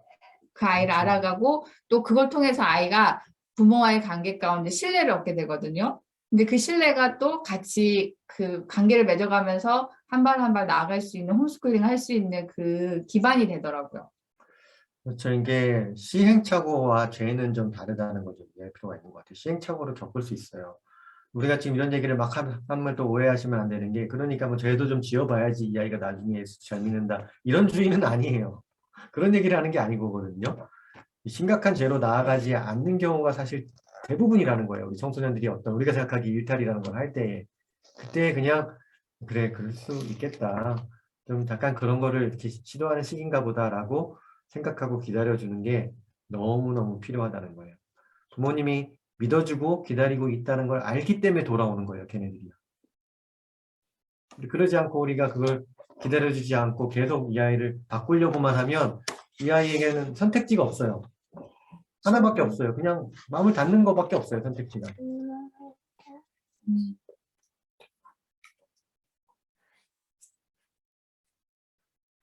그래서 언제까지 기다리나요? 그건 이제 이미 저희가 얘기한 것처럼 무언가를 찾아낼 때까지 계속 응원해주고 그래 한번 음. 해보자 그래. 그래서 저는 그랬으면 좋겠어요. 분별은 하셔야 될 것 같아요. 엄마, 내 수학을 너무 공부하고 싶은데 수학 선생님 좀 찾아줘. 라고 한다면 그거는 거절해야 되는 시기라고 생각을 해요. 홈스쿨링 자체가 학습이든 뭐든 부모를 통해서 나아가는 것이 가장 건강하고 물론 그게 이제 부모랑 하는 게 되게 실패가 많고 같이 어렵다 하더라도 더디 가더라도 엄마 아빠는 너가 네 스스로 엄마의 도움을 받아가면서 네 스스로 공부했으면 좋겠다라는 그러니까 이런 좀 그러니까 이제 구체적인 게 있었으면 좋겠거든요. 선후 관계를 잘 보셔야 되는데 홈스쿨을 1년 했건 2년 했건 뭐 기간이 중요한 건 아닌데 어느 정도 가정 안에서 좀 진도가 늦게 나가더라도 우리 스스로 주체적으로 부모의 도움이 많건 적건 간에 스스로 해결해내는 그러한 패턴이 생겼을 때 여기서 조금 한 단계 업그레이드하기 위해서 외부의 도움을 누군가를 받는 거는 괜찮아요. 필요한 일일 수 있어요. 근데 이게 너무 성급하게 일어나서는 안 된다는 거예요. 우리는 지금 어떤 우리 스스로 이것을 밀고 나갈 주도적인 역량이나 그런 마인드가 다 장착이 안 됐는데 조금 뭐가 부족한다고 해서 바로 딴 외부의 것을 장착해버리고 하면은 그 장착하는 걸로 인해서 우리 홈스쿨의 장점을 다 잊어버리고 막 뒤로 후퇴할 수도 있다는 거예요. 또 그게 무엇이든지 다 장착할 수 있어요. 안 되는 건 없어요. 하지만 우리 안에 주체성을 잃어버리지 않는 한도 내에서 장착을 해야 되는 거예요. 그렇게 돼야지 자녀가 자율성과 자기주도성을 훈련할 수 있는 상황이 되는 겁니다. 그래서 그런 훈련이 되려면은 의외로 굉장히 많이 기다려주고 굉장히 많이 참아야 하고 좀 허송세월처럼 보이는 실제 허송세월은 아니에요. 너무 필요한 시간인데 허송세월처럼 보이는 그런 시간도 좀 지나가야 된다. 굉장히 의미 있는 시간이 될 수 있다. 이렇게 좀 말씀을 드리고 싶고요. 이 자율성이 생기는 과정을 마지막으로 정리하면서 도표로 딱 정리하고 마치도록 할게요. 네, 그러니까 이제 우리 자녀를 학교에서 빼왔을 때 그때는 이제 부모 주도로 그것들이 이제 돼요. 돼야 되는 시기고 그렇게밖에 될 수밖에 없는 시기이기도 그렇죠. 하고요. 세팅이 이제 부모 주도로 되고 그 세팅 자체를 자녀 주도로 할 수 있는 시기도 아니고 그렇기 때문에 어쩔 수 없이 우리 자녀들에게 미리 못 꺼내서 미안하지만 이미 보낸 자녀들에게 학교를 이제 벗어나서 홈스쿨링 할 때는 부모 주도로 그런 것들을 세팅하죠. 그 다음에 홈스쿨링이 시작되고 진짜 자기 주도로 넘어가려면 진짜 관찰 및 기다려주는 것이 너무너무 필요해요. 안 그러면 얘네들은 이제 여전히 학교와 마찬가지로 누군가의 주도로 끌려가는 삶을 살게 되게 있거든요. 그렇죠. 그러니까 홈스쿨이라는 것은 그 안에 부모가 교사가 되는 게 홈스쿨이 아니잖아요. 우리 가정 자체가 어떤 하나의 가르침을 주기도 하고 가르침을 배우기도 하고 서로 배우기도 하고 주님으로부터 배우기도 하고 하는 그런 가르침과 배움과 성장이 일어나는 교육기관이라고 할까, 교육 공동체라고 할까, 그 최소한의 공동체를 이뤄가는 건데 이게 그냥 맘스쿨에만 계속 머물러 있으면 부모가 주도하는 스쿨에만 머물러 있으면 이 자녀가 진정한 홈스쿨을 통해서 성장이 되고 어른이 되는 데에 좀 지체될 수가 있다. 그러니까 어느 정도 부모 주도로 해서 세팅이 되어지고 조금 부족한 것 같지만 그래도 이제는 이 자녀가 스스로 뭔가 시도할 때가 되었다라고 판단이 된다면 과감하게 믿어주고 관찰해주고 기다려주고 하는 게 훨씬 더 사실 자녀의 성장을 당기는 일이 될 수 있다. 좀 그렇게 이해해 주시면 좋을 것 같아요. 질문 받아보도록 하겠습니다. 오케이, 김성원 선생님 말씀하십시오. 또 다른 질문 있으신 분 있으면 여기 이렇게 밑에 손 드는 기능이 있거든요. 줌에 손을 들어 놓으시면 또 이렇게 질문 기회를 드릴 수도 있습니다. 네. 그 자율성을 주고 기다려주라고 말씀하셨는데 저희 집 같은 경우는 하도 해달라고 하는 그런 요구들이 많고 그런 것들이 좀 예를 들어 영화 같은 거 뭐 이렇게 저희가 느끼기에 보여줘도 이제 너무 끝이 없으니까 규칙을 정했어요. 한 달에 한 번 이렇게 규칙을 정해놓고 통제를 하는 건데 사춘기 아이들한테 그런 규칙과 통제에 관련돼서 계속 이렇게 어렸을 때 그런 기준과 어떻게 달라져야 되는지 궁금해요. 이제 가장 중요한 거는 뭔가 규칙과 통제를 아이가 반항하는 건지 아니면 그럼에도 불구하고 자기 안에 뭐 욕구가 있는 건지를 점검해 주시고 이 아이가 규칙과 통제를 최대한 따르려는 의지가 있다. 하지만 그럼에도 불구하고 보고 싶다. 이런 것에 대해서는 해주든 안 해주든 부모 한 분은 그 아이를 이해해주는 부모가 필요해요. 그러니까 엄마 나 이거 너무 보고 싶어. 진짜 보고 싶구나. 야, 그러면 진짜 보고 싶구나. 우리 그거 네이버에서 리뷰 좀 찾아볼까? 이런 식으로 저는 좀 제가 했던 방법인데. 그러니까 그럼 저는 저 옆에서 뭐 그런 걸 찾아보고 그래. 왜 그런 걸 찾아봐야 되는데. 그러니까 아니요 그렇게 안 하셨고 끊으세요. 그러셨거든요. 그러니까 무슨 얘기냐면 그만 됐어 거기까지. 그러니까 무슨 얘기냐면 그 아이에게 해주고 안 해주고 보다 먼저 중요한 건 그 아이의 욕구를 이해해주고 받아주고 뭔가 그 마음을 알아주는 게 가장 중요하거든요.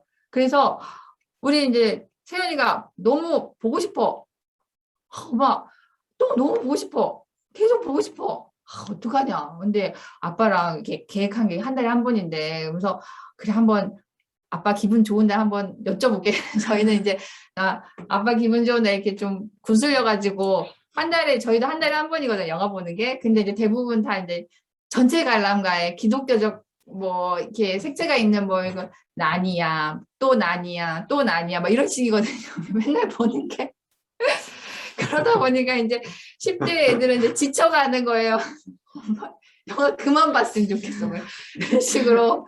그러니까 이제 힘들죠. 그래서 이제 여보, 우리 방을 나눠서 그 어린아이들이 보는 방, 저기 10대들이 보는 방 나누면 어때요? 뭐 이런 식으로 이제 그러니까 최대한 그 통제와 규율 안에서 우리 아이에게 숨통을 틔워줄 수 있는 방법이 뭔지를 같이 찾아보는 과정 하나하나가 아이들에게는 뭔가 이렇게 신뢰를 얻을 수 있는 시간들이거든요. 안 돼! 안 된대잖아. 왜 자꾸 그래! 이러지 마시고. 아, 그렇구나. 보고 싶구나. 어떡하지? 어떻게 보여주지? 뭐 이런 거, 그렇게 얘기하면 이제 우리 애들은 그래요. 아이고, 또, 그래 놓고 안 보여줄 거면서. 맨날 이러거든요. 우리 10대 애들이. 그렇구나. 이러면, 아유, 또 그렇구나. 이렇게만 하고 넘어갈 거지. 막 이렇게 하거든요. 그럼에도 불구하고 10대 아이들에게는, 그렇구나. 보고 싶구나. 어떡하지? 엄마가 아빠 좀 눈치 좀 채볼까? 뭐 이런 식으로 뭔가 그 교육과 통제는 지켜지면서 뭔가 우리가 은혜를 구해보자. 긍휼을 받아보자. 뭐 이런 식으로 이렇게 접근하시면 훨씬 부드럽게 풀릴 수가 있어요. 네. 그러니까 통제, 이거 조금만 줄입시다. 그러면 한 달에 2번 봅시다. 이러면 우리 애들 2번만 볼까요? 2번에 만족할까요? 아니에요. 3번 보라. 4번, 5번 막 이러거든요. 애들은 이렇게 풀어줄수록 더 요구를 해요. 그러니까 그 규율은 그냥 안 건드는 게 가장 좋아요. 안 건들면서 그 아이의 마음을 어떻게 풀어줄까를. 그게 이제 관건입니다. 근데 아빠가 막 긍휼을 안 베풀어요. 그럼 어떡해요? 그러면은 살짝 엄마의 권위로 아빠의 권위를 건들지 않으면서 이거는 엄마가 베푸는 그거다 이렇게 해가지고 하지만 아빠는 모르는 엄마가 베푸는 영화다 이렇게 하셔가지고 아, 그랬었어? 그래가지고 이제 야단 많이 받고 엄마가 훈련 받고 뭐 이제 근데 그게 뭐 그렇게 해야 된다 그렇다기보다는 그렇게 한 명의 부모 정도는 뭔가 내 일탈을 다 알고 있는 그런 부모가 있는 게 제일 중요한 것 같아요. 대부분의 경우에는 그러니까 엄마 아빠 간에 그 균형이 좀 이렇게 둘 중에 한 사람이 이쪽이면 나머지 사람이 약간 이쪽이고 그런 경우가 많아요. 근데 그거를 또 너무 나쁘게 볼 일이 아니라 하나님이 가정 안에 주신 좀 균형으로 볼 필요도 있어요. 그러니까 이제 누가 아빠가 맞냐 이런 경우에 엄마가 맞냐 둘 다 맞는 거거든요. 근데 둘 다 맞는 가운데서 아이들은 하나님의 공의와 자비를 같이 배워가면서 가는 거거든요.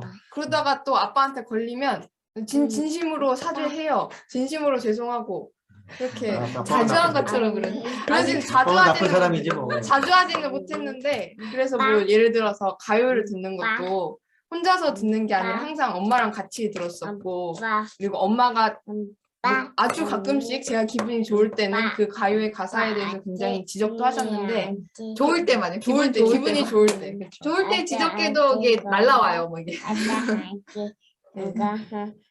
근데 이제 그러니까 무슨 얘기를 하고 싶냐면요.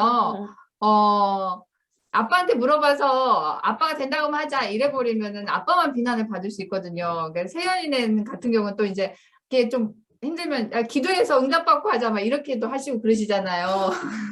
그러니까 응답이 오겠어요, 그게?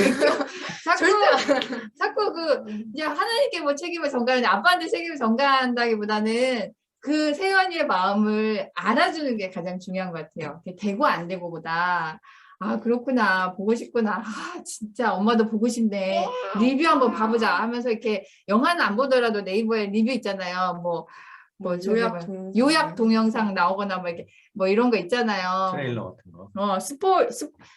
스포일 막 하는 뭐 그 리뷰들 그런 거 이렇게 저희는 봤거든요. 그래서 애들이랑 그걸로 좀 해소를 했어요. 많이는 아닌데 아이들이 그렇게 멜랑콜리해질 때가 있더라고요. 청소년기 아이들이 그때는 그렇게 좀 해소도 해보고 또 아빠가 너무 출장으로 집에 안 계실 때는 이제 엄마 권위로 그래 한번 보자 이래가지고 애들 다 재워놓고 뭐 이제 초원이만 눈 떠 있을 때 같이 뭐 이렇게 키다리 아저씨 뮤지컬을 봤다든지 뭐 이런 식으로 뭐 뭐 증인을 봤다든지 아니면 뭐 말할 수 없는 비밀 영화를 봤다든지 뭐 이렇게 조금씩 했어요. 네, 너무 길다네요.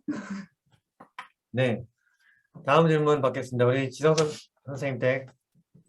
네, 안녕하세요. 네, 저는 선생님. 네. 저희 소리 잘 들리세요? 네, 잘 들립니다. 네. 저희 이제 첫째가 8살인데 이제 사실 조금 앞으로의 조금 제가 약간 염려하는 부분이기도 한데 아까 이제 성교사님 가정에서도 이제 엄마랑 이제 조금 이제 엄마가 공감해주고 이렇게 더 많이 한다고 하셨잖아요. 근데 저는 이제 저희도 약간 그런 편인데 그렇게 하다 보면 조금 엄마의 관계에 있어서는 엄마 좀 이제 더 돈독해지고 더 잘 이렇게 잘 풀어져 나가지만 또 한편으로는 약간 아빠와의 관계가 저는 조금 걱정이 될 때가 있더라고요. 그러니까 저도 걱정이 돼요. 네, 그래서 혹시 그런 부분에 있어서 네, 그러니까 너무 엄마랑만 이렇게 하다 보면 약간 아빠의 조금 벽이 생기는 경우도 있지 않을까 이런 걱정이 좀 생기기도 하고 만약에 그렇게 되어가는 낌새가 느껴질 때 제가 좀 어떻게 지혜롭게 그걸 대처를 해줘야 되는지에 대해서도 조금 네, 고민이 좀 되더라고요. 네. 그러니까 이제 그 13살, 12살만 돼도 여자아이들은 가장 싫어하는 게 권위 있는 남자예요. 그래서 나 아빠 같은 사람하고 결혼할 거야 하던 딸도 13살 되면 아 징그러워. 나 정말 아빠 같은 사람하고 결혼 안 할까? 이렇게 돼요. 그러니까 뭐랄까 그 나이 때 가장 싫어하는 게 뭔가 자기를 이렇게 강요하는 뭔가 같은 그 남자 권위를 되게 싫어하더라고요. 그러니까 이게 뭐 통계는 아닌데 제가 경험했던 사춘기 아이들이 다 그랬어요. 심지어 우리 딸도. 그러니까 그래서 이제 우리 수아가 그런 시기가 올 수 있다라는 거 일단은 이제 말씀을 드리고요. 그리고 아까도 잠깐 제가 언급을 했는데 이 모든 통제의 원인이 아빠 때문이야 이렇게 가져가면 아빠와 이제 갭이 생기는데 이 통제는 아빠가 만드신 우리를 위한 거야 라는 그런 기본 전제를 깔아놓고 엄마는 이 통제 안에서 아빠의 통제 안에서 우리가 얼마나 잘 살고 있는지에 대해서 항상 우리 안에 그거에 대해서 퀘스천이 없다면 우리의 모든 행동에 거리낌이 없어요. 근데 엄마가 먼저 그걸 느끼셔야 돼요. 내가 지금 아빠가 하고 있는 규칙들에 대해서 100% 이해하고 만족하고 따르고 있는가? 그렇지 않고 내 안에 질문이 있고 왜 그렇게 해야 돼? 굳이 아이한테 그렇게 해야 돼? 라는 마음이 있다면 그게 아이들한테 전달이 돼요. 그래서 왜 우리 아빠는 자꾸 이렇게 하는 거야? 라는 게 엄마 입에서 나오는 게 아니라 엄마의 마음을 통해서 아이 입에서 나와요. 그래서 저는 항상 점검을 해요. 남편이 이렇게 합시다. 우리는 다 존댓말 쓰는 거예요. 형제들 간에서 존댓말 쓰면 엉덩이 맞을 거야. 뭐 이런 이제 선포를 하시거든요. 그럼 솔직히 제 얘기를 해요. 여보 나는 그게 아직도 안 하다요. 그게 저한테는 100% 이해가 안 돼요. 죄송해요. 라고 얘기를 해요. 하지만 다른 영역에 대해서는 제가 점검했을 때 그걸 온전히 따르려는 노력이 있어요. 그러면서 우리 아이의 마음을 이해해 주는 거기 때문에 그거는 절대 이렇게 갭이 생기진 않아요.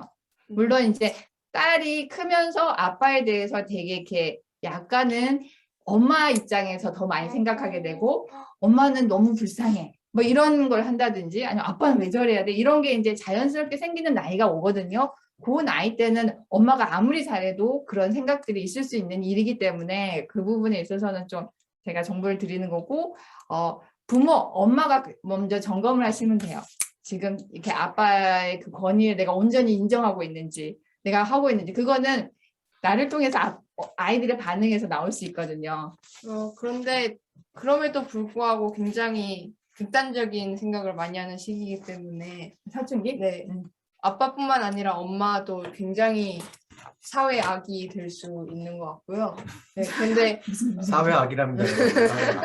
근데 커가면서 뭔가 그렇게 극단적인 나쁜 것만 있는 게 아니라 되게 엄마랑 아빠랑 많이 다를 수 있구나. 그리고 나랑 안 맞는 게 있어도 꼭 틀린 건 아니구나. 아빠가 맞다고 해서 내가 듣다고 해서 아빠가 틀린 게 아니구나. 그거를 뭔가 조금씩 깨달아가면서 나아졌던 것 같아요. 그러니까 이제 지금 이제 사춘기 끝물이거든요. 얘는 좀 일찍 와가지고 사춘기가 그래서 왜 그렇게 살아야 되는데? 왜 이래야 되는데? 질문을 되게 많이 했었고, 지금은, 그러니까, 맞고 틀린 거에 되게 목숨 거는 시기였던 것 같아요. 사춘기가 그 뭔가 이렇게 뭔가 정당성, 이런 것들이 되게 따지고 묻는 시기거든요. 그래서 아빠랑, 그러니까 죽을 것처럼 이제 고민하는 거예요. 이게 아빠가 맞으면 자기는 틀린 거고, 내가 맞으면 아빠는 틀린 거고, 이거에 되게 이렇게 예민한 시기였었거든요. 근데 이제 지금은, 아빠가 맞고, 내 얘기가 안 틀렸을 수도 있고, 이렇게 생각하고 이렇게 생각할 수도 있구나라는 뭔가 여유가 생기기 시작해서 사춘기가 끝나가면서. 그래서 그런 아니, 뭐 시기라네요. 어떤 초원이의 개인적인 성향 플러스 첫째 성향 그런 부분들이 좀 있기는 한데, 이제 전에 그런 적이 한 번 있었어요. 제가 이제 차 타고 가면서 이런저런 얘기를 하다가 막 굉장히 깊은 주제로 뭐 어떤 주제를 깊게 얘기하면서 약간의 좀 격렬한 토론이 있었었어요. 근데 그때 제가 한참 얘기를 하다가 초원이한테 그런 얘기를 한 적이 있었어요. 초원아, 근데 이 주제는 말이야, 야, 아빠는 좀 이렇게 생각하고 이게 맞다고 생각하지만 이게 아빠가 100% 맞고 다른 의견 다 틀렸다는 얘기 아니야. 이 포인트에 대해서는 네가 아빠는 다른 생각을 해도 괜찮은 거야. 이거는 그렇게 한번 얘기한 적이 있었거든요. 근데 그때 초원이가 펑펑 울었어요. 펑펑 울면서 뭐라 그랬냐면은, 자기는. 저는 아빠는 절대 틀리면 안 되는 줄 알았다는 거예요. 틀리면 그게 죄가 되고 자기는 어떻게든지 아빠에게 맞춰야 되는 그런. 아니면 또 아빠가 굉장히 틀려야 되는. 그러니까 아빠는 그렇죠. 안 되면 아빠는 굉장히 틀려서 자기가 이제 그걸 못 따라야 되는 뭐 그런 이제. 근데 이제 사춘기도 사춘기지만 우리 부모들도 이제 이해할 필요가 있는 것 같아요. 자녀들의 생각이 나랑 다르다고 해서 그게 틀린 게 아닌 영역들이 생겨나요, 이제. 왜냐하면은 하나님이 지으신 그 인격으로서 생각하는 어떤 패턴이나 심지어는 타고난 성향도 굉장히 다를 수 있거든요, 부모랑 자녀가. 그래서 다르게 생각하는 게 자연스러울 수 있고, 특별히 이제 지금 수아도 우리 여자아이잖아요. 이제 자녀들이 사춘기에 들어갔다는 얘기는 뭐냐면은 남자와 여자로서의 특질들이 나타난다는 거거든요. 그래서 이제 딸들은 아빠랑 안 맞죠. 아들들은 엄마랑 좀 안 맞아요. 그런 것들이 생겨날 수 있어요. 근데 또 개인적으로 굉장히 서운하지만 어떻게 해야겠어요? 받아들여야죠.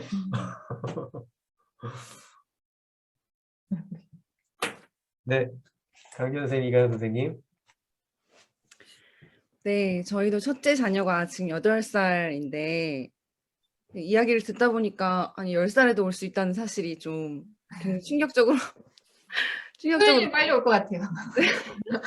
충격적으로 느껴졌고, 제가 좀 궁금한 부분은 아직 이 시기는 자녀와 부모와의 관계에 있어서 되게 순종하는 게 중요한 시기잖아요.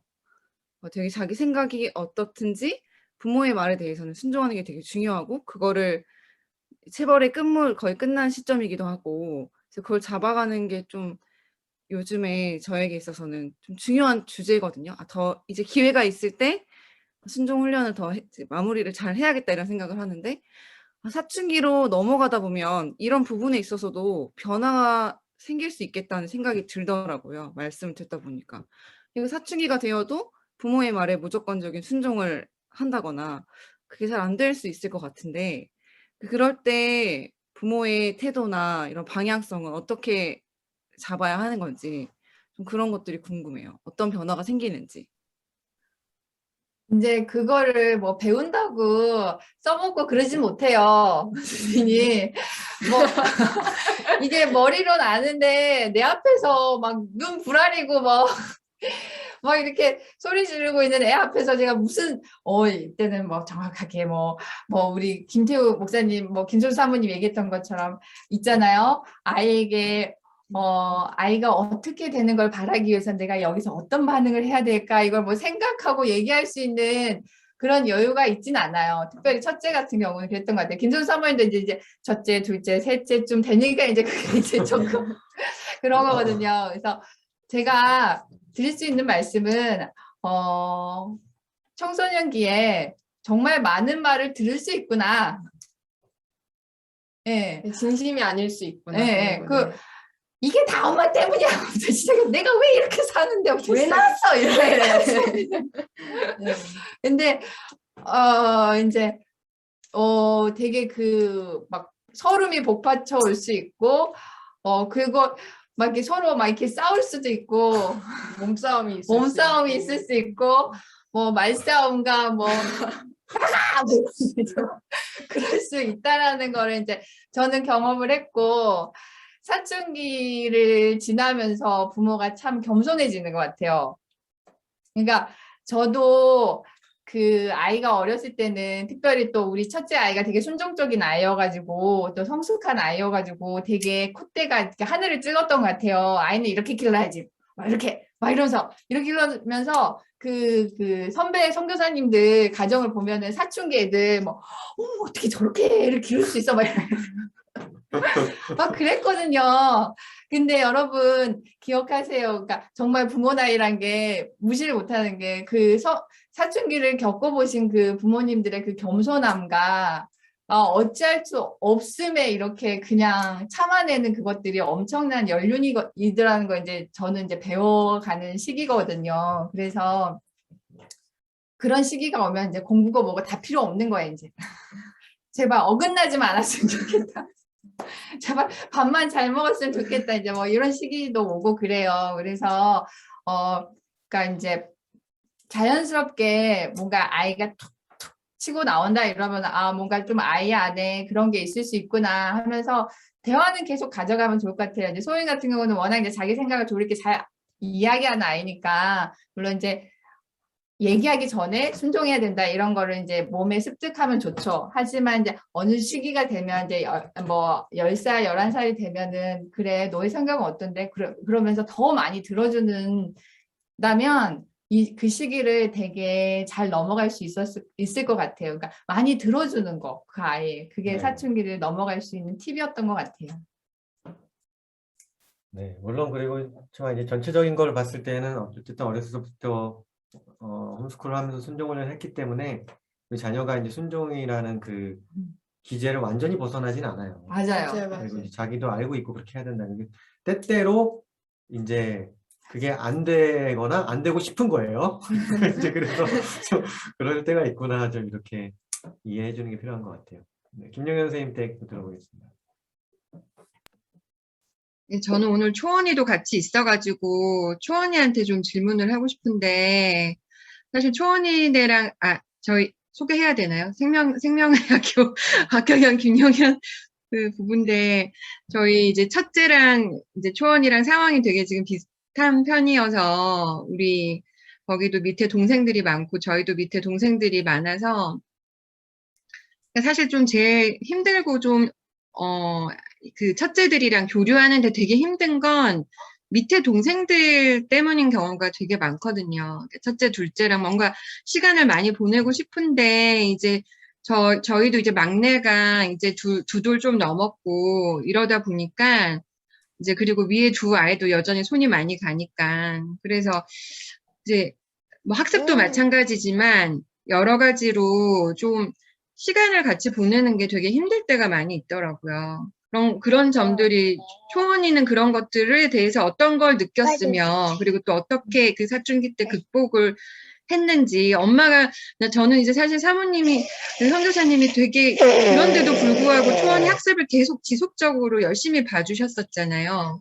그러면 초원이 학습을 봐주실 때 그러면은 다른 밑에 어린아이들은 보통은 이제 뭔가를 자기들끼리 주체적으로 하고 있는지, 뭐 아니면은 둘째가 다른 아이들을 돌보는 건지, 뭐 어떻게 진행을 하셨었는지, 저희는 사실은 제가 저 애들 방에 들어가면은 동생들이 사실 조금 되게 힘들어 하거든요.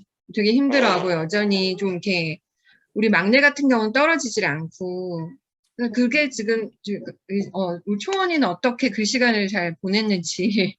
저는 사실 되게 우리 집 중에서도 말이 많은 편이고 또 얘기하는 걸 너무 좋아해서 계속 뭐 하루에 몇 시간씩 얘기를 해도 계속 하고 싶었어요. 성에 차지 않는 성에 아이. 차지 않는 거죠, 이게. 그래서 저 같은 경우는 엄마랑 요리하면서 얘기도 많이 했고 그리고 뭐 솔직히 동생 없이 얘기한 경우는 없어요. 없죠. 네.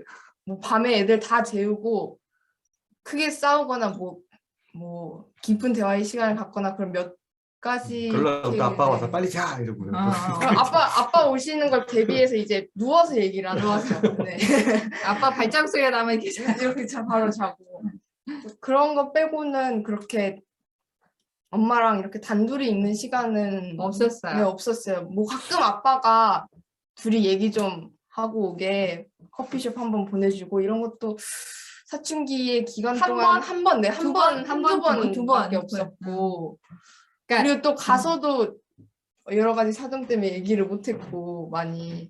근데 학습 관련해서도 그렇게 우아하게 전 책상에 앉아서 하고 엄마는 여긴 이렇게 하고 이렇게가 아니라 이미 답지 앞 표지는 찢어져 나가 있고 엄마는 수유를 하시면서 이제 옆에서 이렇게 보면서 그리고 또 엄마가 다 가르쳐 주시는 게 아니라 뭐 답지 그래서 첫 번째 줄을 읽어보고 이렇게 하는 거잖아 이렇게 얘기해 주시고 이렇게 네가 읽어봐 답지를. 엄마한테 엄마한테 읽어줘봐. 설명해줘. 그래서 제가 한참 설명을 해서 자 이제 선생님 강의를 들어보자 이렇게 해서 엄마가 해결이 안 된 경우도 많았고. 아니 그러니까 무슨 얘기를 하고 싶냐면요. 그러니까 2년 동안 애가 방치됐었잖아요. 놀았어요. 정말로. 그 이제 정말 외롭고 처절한 시간을 보냈어요. 그 시기에. 시엔 얘기도 싸우는 거 빼고 싸우는 거 빼놓고는 이제 못했었죠. 그 시기에. 전 워낙 바빴었고, 또 이제 우리 그때 그 희망이가 또 이제 그 도산되고 막 그런 시기여가지고 너무 이제 서로 힘든 시기를 보냈어요. 그러니까 이제 저는 그렇게 힘든 시기를 보내고 계신 분들에게 정말 정말 그 하나님 하실 거라는 좀 믿음의 메시지를 드리고 싶어요. 왜냐하면 정말 부모가 아무것도 할 수 없는 그 순간에 하나님은 정말 우리 아이들의 마음을 만지시더라고요. 그리고 정말 힘든 그 시기, 그러니까 피눈물 나는 시기예요. 엄마도 그렇고 아이들도 그렇고. 근데 그 시기에 정말 하나님이 그 아이를 성숙하게 시키는데 그게 정말 너무 놀랍더라고요. 그래서 우리 아이가 어떻게 변했냐면 옛날에는 자기 책상에 자기가 앉아서 제가 옆에 와가지고 이렇게 가르치던 아이였어요. 애는 아주 한글부터 제가 가르쳤던 아이니까. 그런데 이제 저기 첫째 홈스쿨 오면서 제가 바빠지고 애 낳고 임신하고 뭐 이러면서 애가 이제 거의 방치가 됐었죠. 그러면서 이제 자기 안에 정말 너무 배우고 싶은 욕구가 너무 컸었어요. 게다가 또 엄마가 다른 그 자녀들 공부를 봐주고 있는 상황이었기 때문에 화가 나는 거죠. 우라가 침미는 그런 상황들이 많이 연출됐었고 그래서 얘가 어떻게 했냐면요. 책을 가져다가 제가 이렇게 수유하고 있으면 책을 가져다가 엄마 이것 좀 봐. 하면은 그 보통 이제 거실에서 저 뭐 수유하고 있으면 한쪽 발에 딴에 붙어 있고 뭐 이렇게 막 다 그런 심란한 상황에 애가 책을 들이밀어서 엄마 이 문제 좀 봐. 이거 내가 안 풀려 어떻게 해야 돼 이러면 이제 답지 가져와. 그러면 이제 답지 갖고 답지 한 줄 딱 이렇게 해. 그러면 이제 하고 해도 모르겠어요. 그럼 자 그럼 동영상 틀어봐봐. 그러면 이제 또 동영상 둘이 보면서 이러면서 이제 그러니까는 뭐냐면 이 안에 어떤 상황에서든 엄마를 활용해서 자기가 뭔가를 해야겠다라는 욕구가 이미 있었어요. 그런 상황이다 보니까 뭐가 딱 차려진 상황에서 아이들 조용히 해. 오늘은 지금은 그러니까 언니 봐야 되는 시간이야. 이래서 본 게 아니라 정말 내가 막 누워있고 자고 있는 상황에서 옆에서 책, 이렇게 엄마 눈 떠봐. 이것 좀 봐봐. 이러면서 그렇게 이제 그 고3을 그렇게 지냈거든요. 그러니까, 뭐라고 해야 되나? 제가 진짜 그 2년간 정말 많이 울었거든요. 제가 계속 입원하니까 아이가 나중에는 오지도 않더라고요.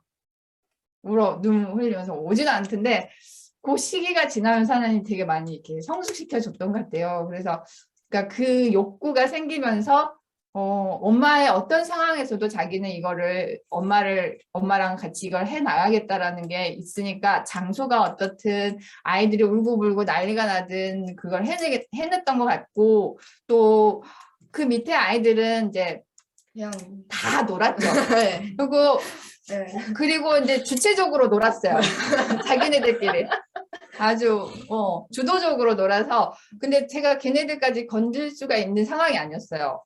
그래서 제가 말씀드렸잖아요. 우리 그 예원이라고 지금 이제 10살인데 그 6살에 엑소티를 들어갔어요. 아주 똘똘한 아이였거든요. 근데 9살까지 1단계였거든요. 6살, 7살, 8살, 9살, 4년 동안 1단계를 했어요. SOT 1단계를. 그러니까 무슨 얘기인지 알겠죠? 우리 집이 어떤 상황이었는지. 그래서 지금 11살인가? 그러니까 작년까지 10살까지. 그래서 어쨌든 그래서 1단계를 마쳤어요. 중요한 거는.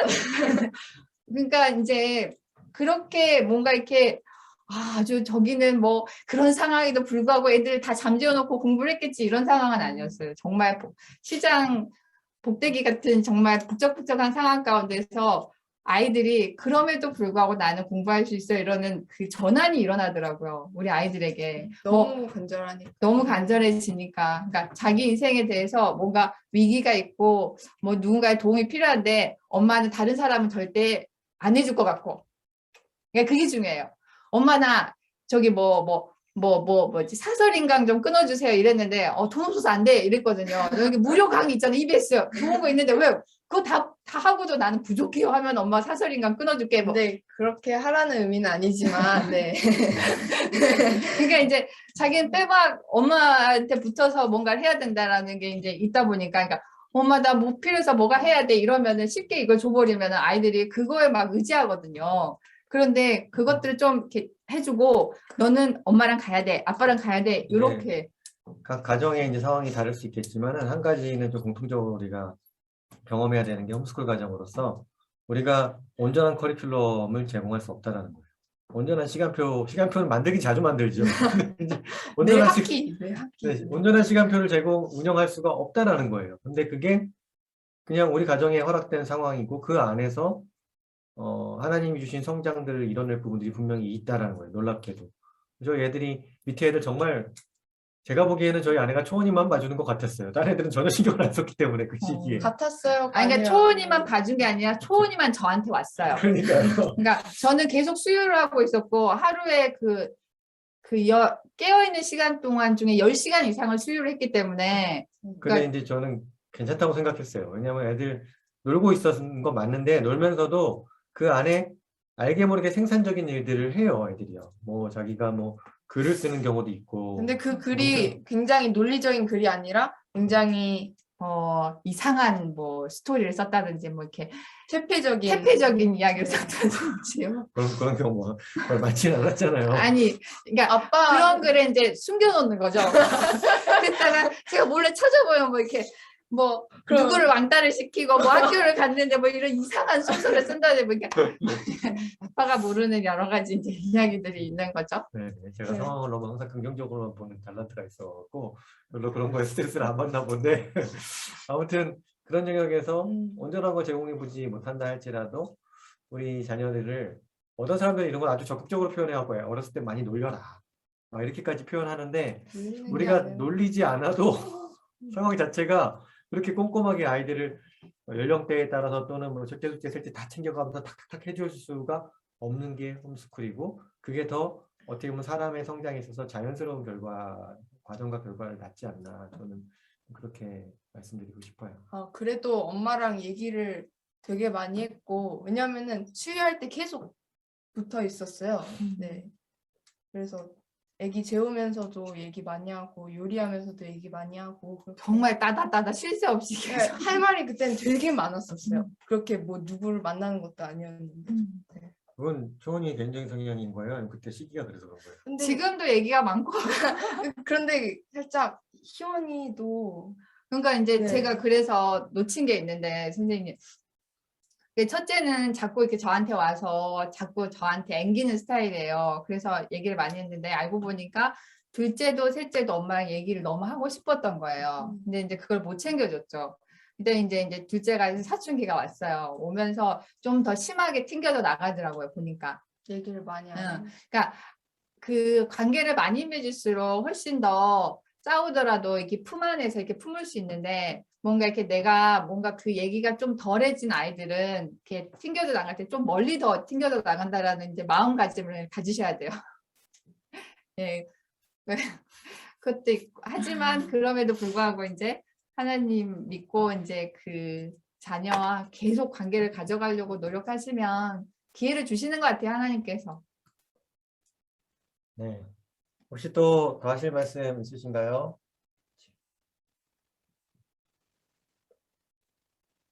네. 없으시면 오늘 강의는 이 정도로 해서 우리가 같이 마무리를 하고요. 예고했던 것처럼 우리 소원. 청소년 자녀들의 시간을 좀 주도록 하겠습니다.